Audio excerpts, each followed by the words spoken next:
All right, this lecture is on an introduction to perspective sketching. So perspective drawings are another 3D pictorial, meaning they are a way that we can draw a 2D object on a flat surface, like a computer screen or paper. Perspective drawings are very cool because they are the most realistic three-dimensional representation of all of the pictorial methods. Because it's the most closest to how our eyes are going to perceive the object in the visual world. So this is our little puzzle piece that we're going to be drawing a few times here. But you can see that it doesn't quite look as realistic right here, but in reality, as things go off into the distance, our eyes see them as getting smaller. So I can look across the room at my bookshelf, and my books look like they're this big because they're far away. So perspective drawing takes advantage of that as it shrinks things towards the background. There are three kinds of perspective that we're going to talk about today. And really, we're hardly going to talk about 3-point. We're going to focus on 1 and 2-point perspective. So the idea with a 1-point perspective is that your object, again, gets smaller as it recedes into the distance. So you can imagine this picture of a train track. As you were to look at this perfectly straight train track, it's going to shrink as it goes into the distance. So what you're going to draw first is a horizon line that represents that horizon off in the distance. So in this train track example, you literally might be able to see the horizon off in the distance, whereas if you have an object, that horizon sort of exists just as a tool for you to draw the picture. You're going to select a vanishing point to, basically that's the point that your object is sort of disappearing into. And this is a 1-point perspective, meaning there's one vanishing point. So in this train track example, our train track disappears off into one single vanishing point. It vanishes at that point. So we have to pick our vanishing point for each of our objects we're drawing. Once we get our horizon and our vanishing point, a series of lines are going to be drawn, and they all go towards that vanishing point. And then we can effectively sort of outline the object that we're trying to draw with the depth always going back towards the vanishing point. So here are a couple examples. We've got a tape dispenser. It looks exactly like my tape dispenser. And then we have a very old iPod. Looks exactly like my iPod from, I don't know, the drawing says 2012, but that looks like an earlier model to me. Anyways, so you can see we've got very cool 1-point perspectives. And in each of these, you can see the horizon back there, and then a single vanishing point that everything sort of fades into. So we're going to do some practice. We are going to make a 1-point perspective drawing for this block figure shown below. So for perspective drawings, you can use graph paper, you can use engineering notebook, quadrangle paper, so square paper, or you can do it on just blank paper. I sometimes like to do these on just plain white paper because the scale you're working with doesn't really matter in terms of the depth. So sometimes it helps me to sort of see what I'm doing on plain white paper, but maybe engineering paper is better for you. All right, so to begin, we are going to first draw our horizontal line that represents the horizon line. And then we want to pick a vanishing point. And I think it's usually easier to have a vanishing point on either one of the edges. If you put your vanishing point right in the middle, it can get a little tricky to see at first. So maybe do a few practices with the vanishing point to the side. But technically, you could put that vanishing point anywhere on the horizon line.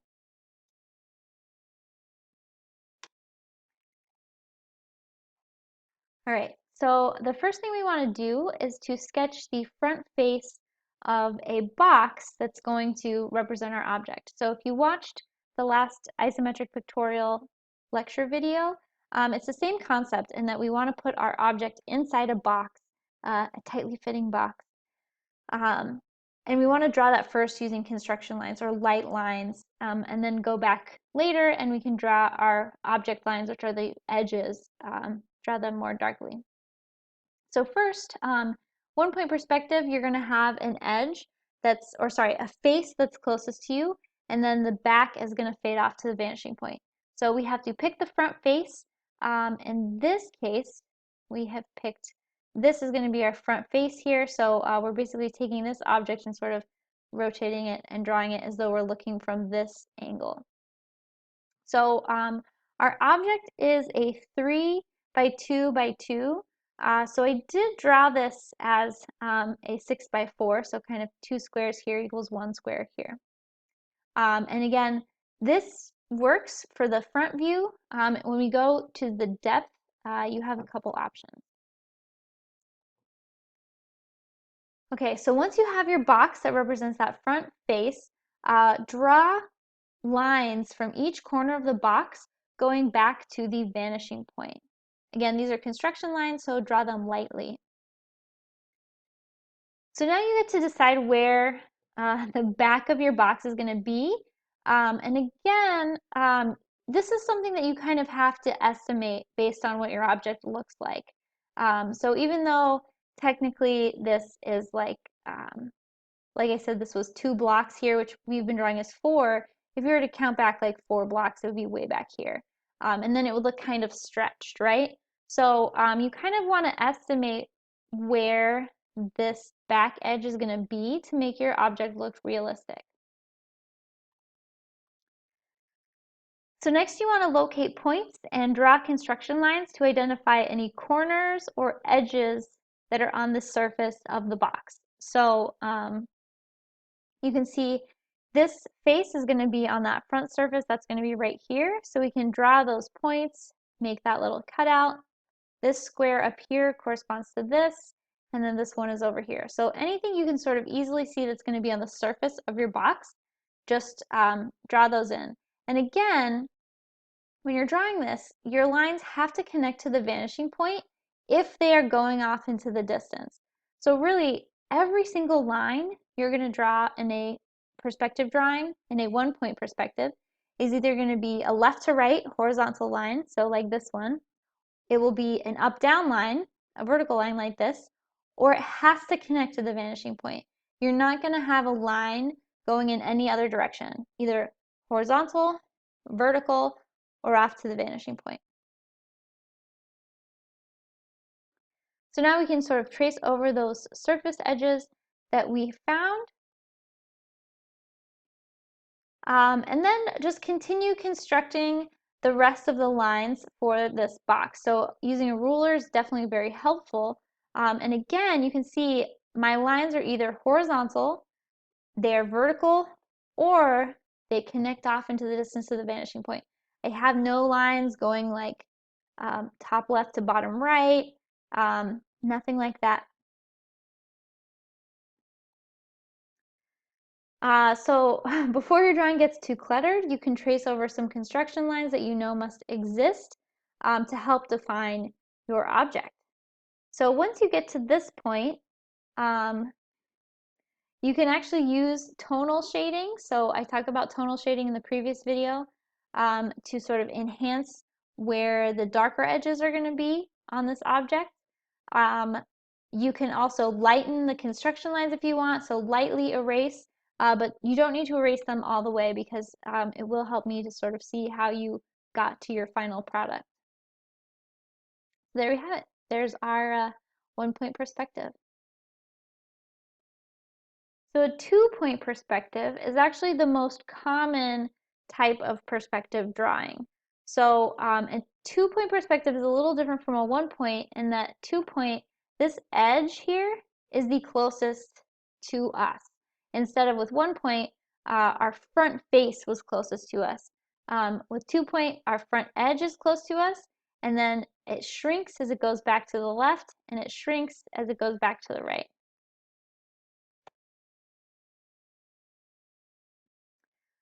So here's an example of a 2-point perspective.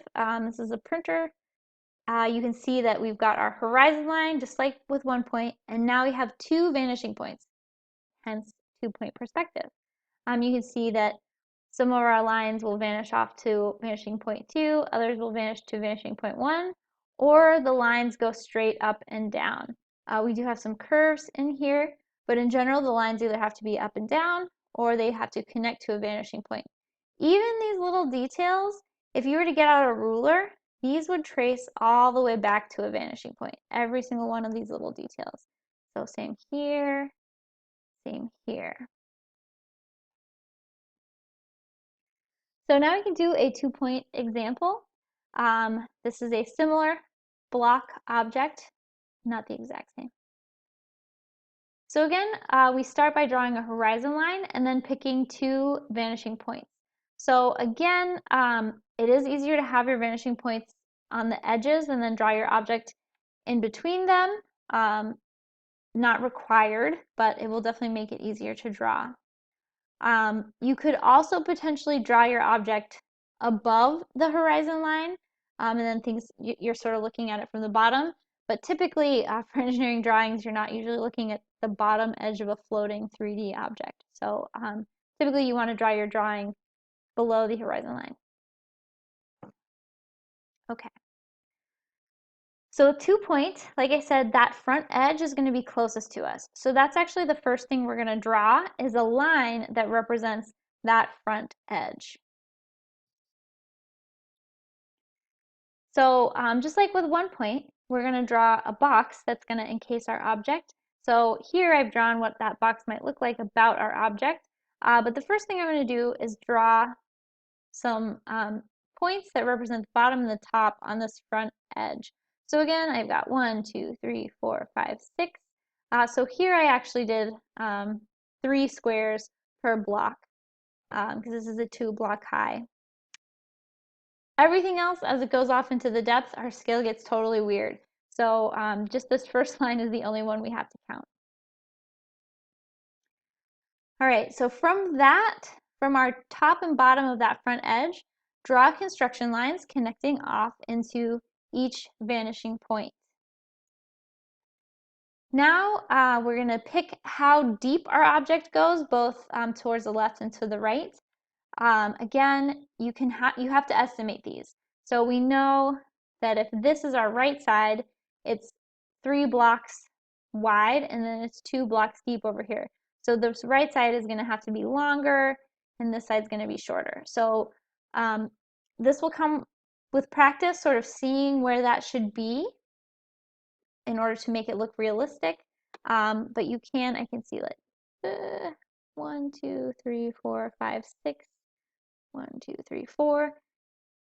Yeah, it's just sort of what looks good as you're drawing these. So now you can make the top of the box by connecting this top line on your left side, connect that to the vanishing point on the right side, and the top line on the right will connect to the vanishing point on the left. So that's how we sort of finish up the back of our box.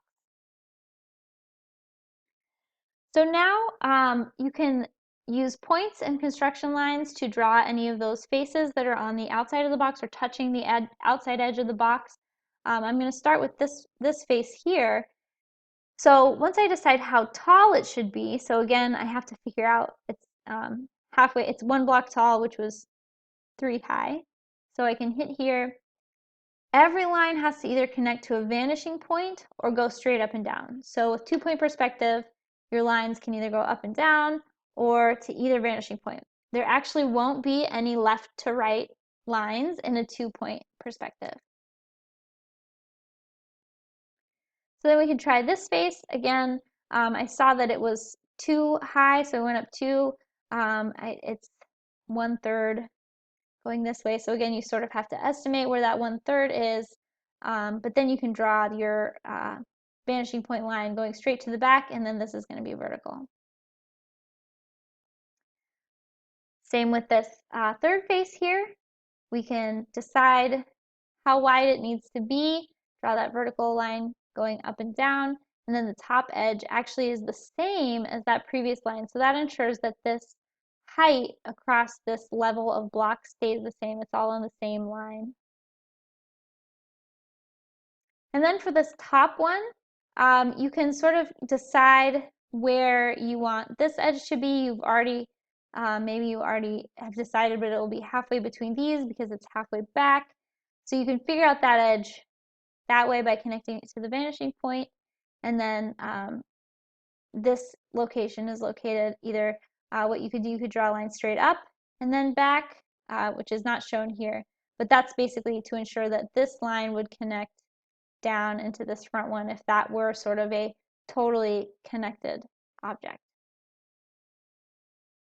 So now you can use object lines to trace over those faces and then just throw a bunch of red lines at the screen. But really, this is the trickiest part. You just want to keep sketching lines that are going to help identify where the rest of the object is.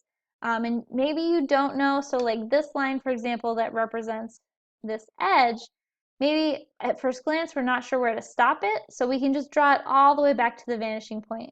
But then we can see if we were to drop a line straight down from this corner, it would actually have to stop there. So we'd only actually draw this part with an object line. But for this construction stage, you can actually just keep drawing your lines back to the vanishing point. Yes, it does get confusing, but once you sort of have an idea of what you want to keep, then you can add your solid object lines or your darker object lines. So that's almost it. We can also add shading here if we want to make it look a little bit more realistic. But otherwise, that's a two-point perspective. So here's another real world example of a two-point perspective. I added in the red vanishing point lines to demonstrate that it is in fact a two-point perspective. So this vanishing line is like way out there, but you could see that basically everything kind of shrinks back either towards that vanishing point or back to the left towards that vanishing point. Pretty cool. So a three-point perspective, I'm not going to go through an example on this. I'm not going to ask you to do this in this class, but just to know what it is. A three-point perspective gives either a bird's eye, if you're looking at it from the top, or a worm's eye, if you were like looking at it from the ground, meaning this would be, you could see that it sort of shrinks. It's bigger on the top and it shrinks as it goes down. So maybe this is the bird's eye because it's getting smaller as it moves away from you. So this is how we made that three-point perspective. Again, you make that horizon line, you pick your two vanishing points like in a two-point perspective, but then you pick a third vanishing point either directly below or below your object or above your object. And then every single line you draw, see there's no horizontal lines and there are no vertical lines. Every single line has to connect to a vanishing point. So that's it for perspectives. I just have one last figure to show you. And this is a toy. These are Automo Blocks toys. And this is just two different ways to show it. So this top one is a perspective. This bottom one is isometric.